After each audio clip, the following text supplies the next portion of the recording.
Bismillahirrahmanirrahim. Assalamualaikum warahmatullahi wabarakatuh. Alhamdulillahirabbil alamin. Wassalatu wassalamu ala sayyidina wa maulana Muhammadin wa ala alihi wa sahbihi ajma'in. Amma ba'du. Rabbi shrah li sadri wa yassir li amri wahlul 'uqdatam min lisani yafqahu qawli. Teman-teman, adik-adik para pecinta kitab berbahasa Arab, alhamdulillah kita dapat melanjutkan belajar membaca sekaligus belajar menterjemah. Alhamdulillah. Belajar membaca sekaligus belajar menterjemah kitab Al-Aqidah Al-Islamiyah karangan Syekh Basri bin Haji Mardubi rahimahullah. Nah, ini bagian terakhir dari mengenal sifat-sifat Allah. Setelah ini kita akan beranjak ke mengenal sifat-sifat para rasul. Nah, jadi tanpa perlu berlama-lama, mari kita mulai. Bismillahirrahmanirrahim. Qala al-musannif rahimahullah, nafa'anallahu ta'ala bi'ulumihi fid dharain, amin ya rabbal alamin. Sin soal, ma makna al-basari wa ma daliluhu? Bermula, apakah makna basar dan apa dalilnya? Maknahu, bermula maknanya basar, melihat itu adalah kashful mar'iyati, yaitu menyingkap segala yang dilihat. Jadi Allah itu bisa melihat apapun yang manusia itu bisa lihat. Artinya segala pandangan itu bisa dilihat oleh Allah. Fallahu yubsiru, maka bermula Allah itu melihat min ghairi ainin, dari tanpa mata. Jadi Allah itu melihat dengan tanpa mata, wala hadaqatin, dengan tanpa bola mata. Jadi berbeda dengan kita. Memang bisa kita melihat, tapi melihatnya Allah itu dengan tanpa mata dan tanpa bola mata, atau tanpa kamera lah gitu. Seperti zaman sekarang ini.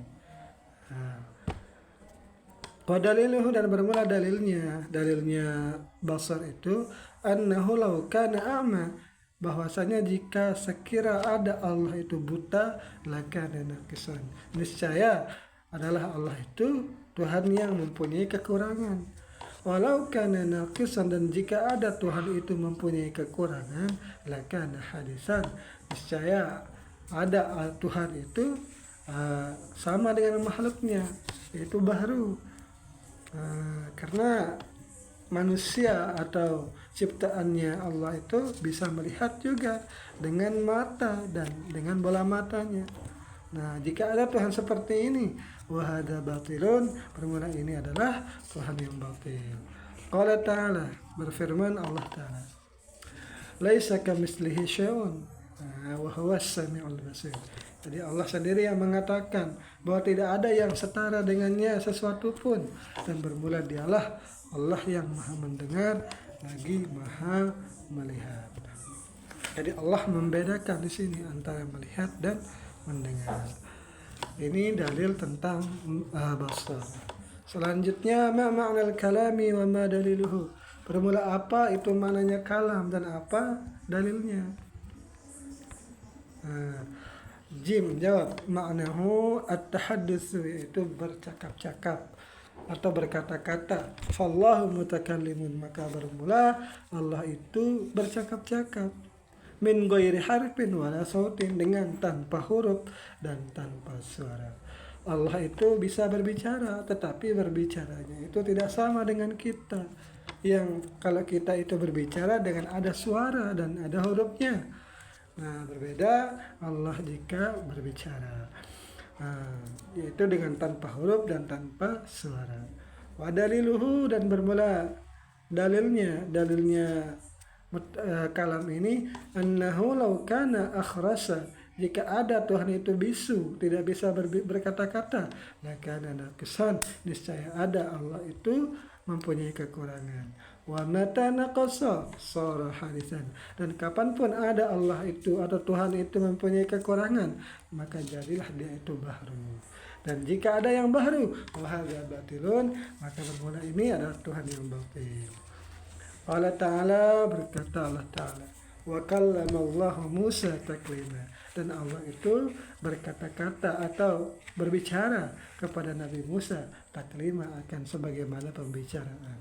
Jadi taklima ini maksudnya bagaimana memang berbicara, nah gitu. Nah, tetapi cara berbicaranya itu dan cara Nabi Musa menanggapinya itu Allah Subhanahu wa Ta'ala. Itu ulama masih berselisih pendapat tentang itu. Nah, soal ma faidatu i'tiqadi hadhihi sifat, bermula apa faedah keuntungan daripada meyakini sifat-sifat Allah ini.